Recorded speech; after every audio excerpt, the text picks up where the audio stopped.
Hello everybody, welcome to another video.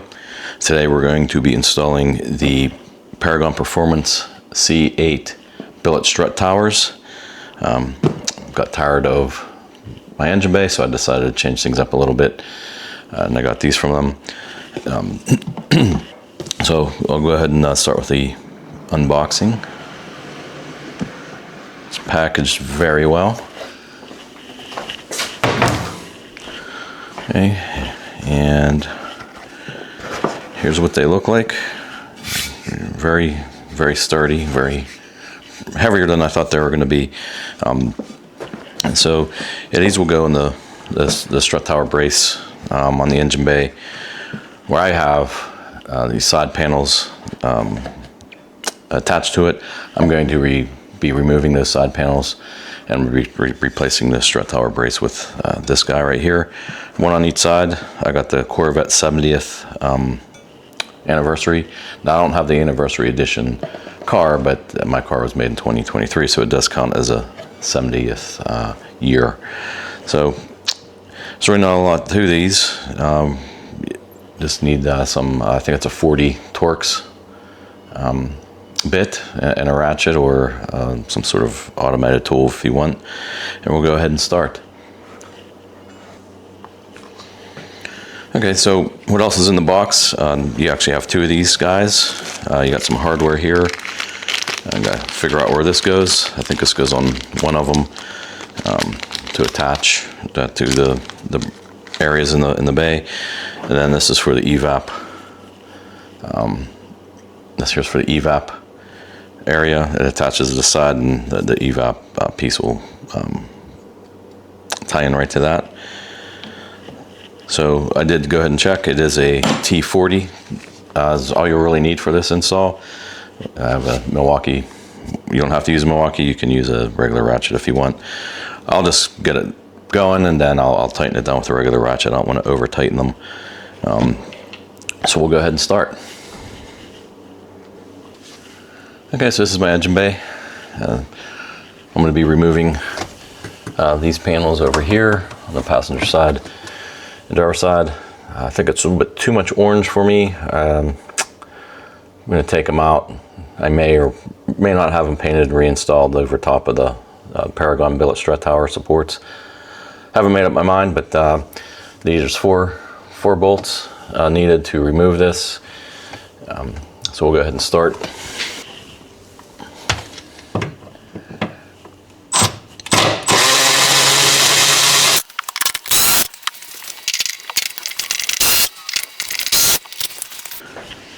Okay, those are the four. Now this is held in also by some double-sided sticky tape. Hopefully it comes off pretty easy. Go ahead and do that now. It's kind of on there pretty good. So I'm just going to go ahead and gotta remove that. I'm going to get some heat.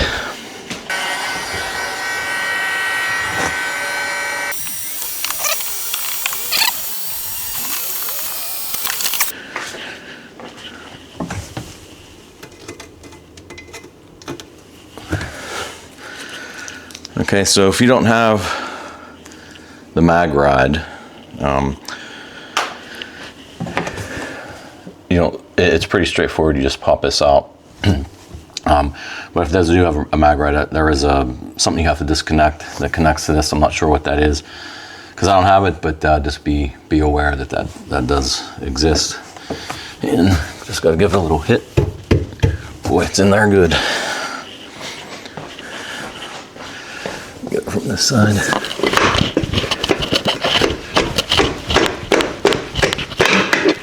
There you go. That was in there pretty good. So let's work it a little bit, give it a couple hits, and it will come loose. I'm probably just gonna store these somewhere, in case I will never put them back.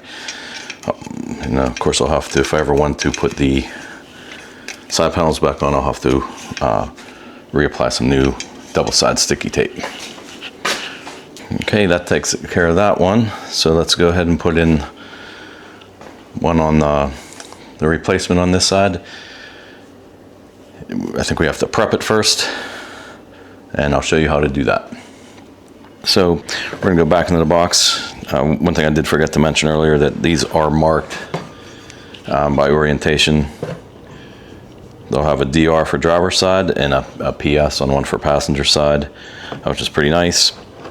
So some of the hardware that you saw me pull out of the box earlier are for this clip here. This is for the mag ride clip. I don't have the mag ride like I mentioned before, but I'm going to go ahead and install it anyway, just so you can see where it goes for anybody that's installing these. You'll need a 3mm Allen wrench for that. So I'm just going to go ahead and place that in here.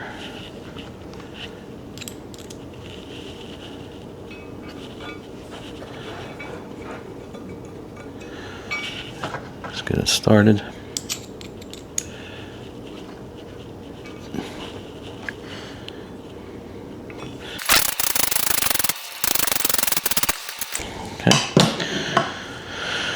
There's that. Then I'm going to go ahead and work on the passenger side one too. Okay, so I grab the passenger side one here. You get this bracket for the evap clips, so they can attach to something after you remove the factory one. Same thing, just two screws.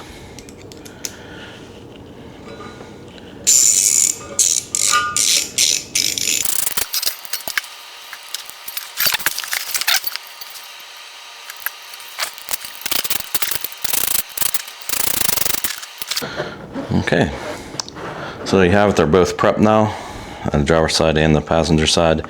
We're going to go ahead and install the one on the driver's side that I removed first, see how that looks, and then we'll go and hop on the passenger side and remove the old one and replace it with a new one.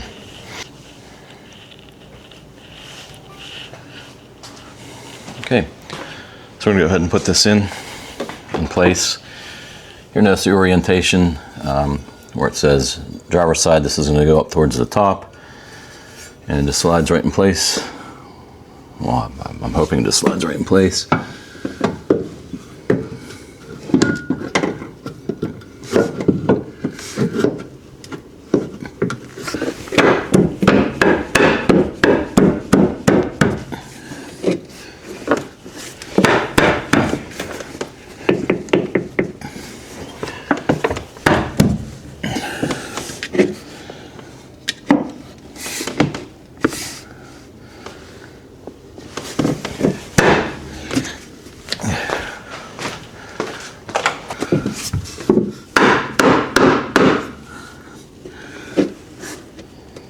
Go. Had to force it a little bit with the rubber mallet. Hopefully these all line up now.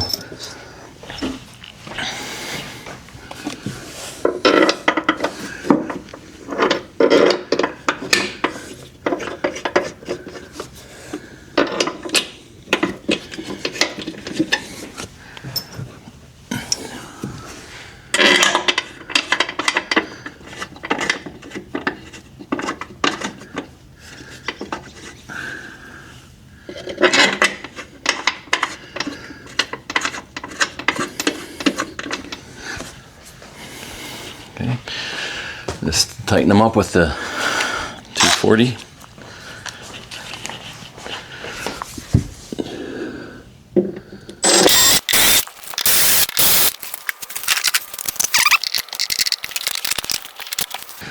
There we have it. We got the first one installed. Kind of curious to see how this looks now. Wondering, should I put the back on? Should I leave it off? Should I paint it black with some orange highlights? Please let me know in the comments. I'm curious to see what everybody has to say. I'll go on and start to work on the passenger side.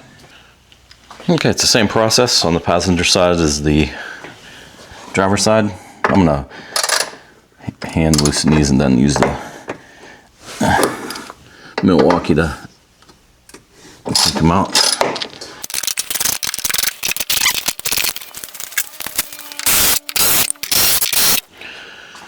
Okay, just gotta get the heat gun now, apply some heat to this panel.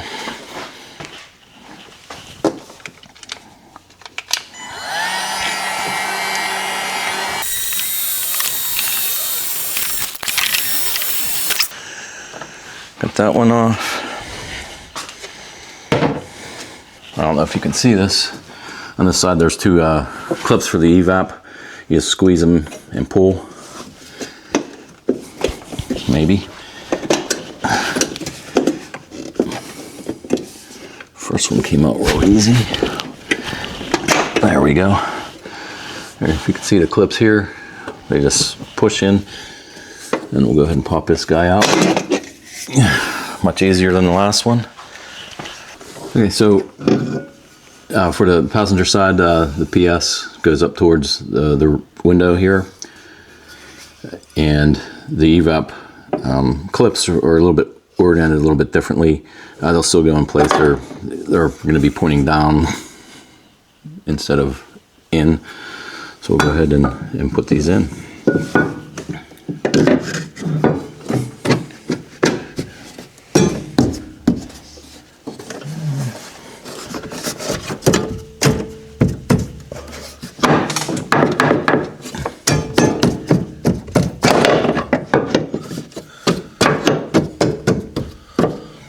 Gotta get the rubber mallet again.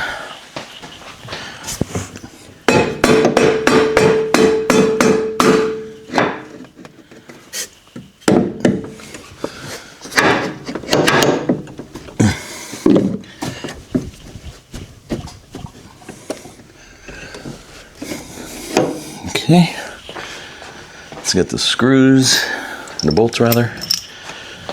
Try to get them lined up.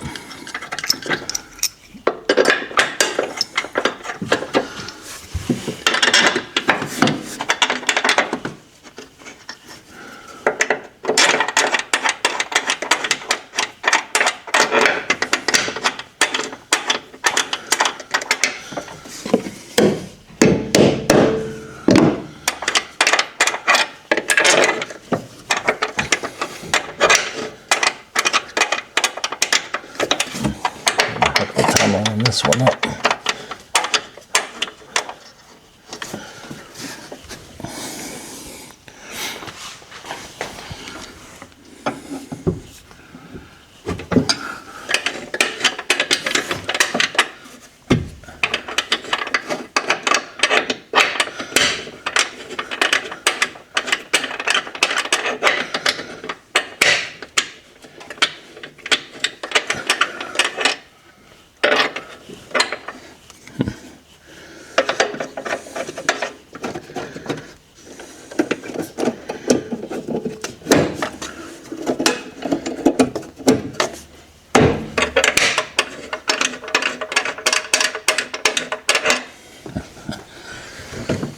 Get this one lined up.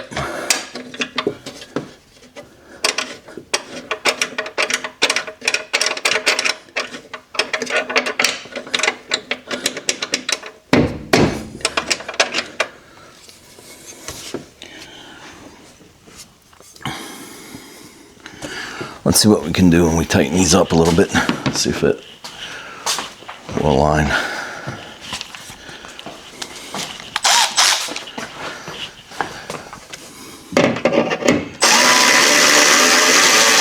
Well, that one's not aligned either.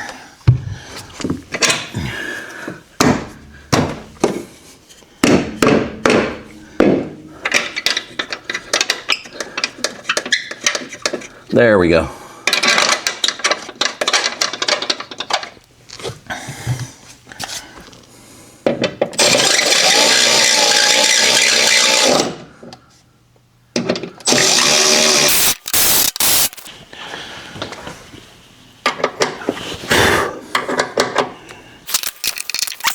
There she is.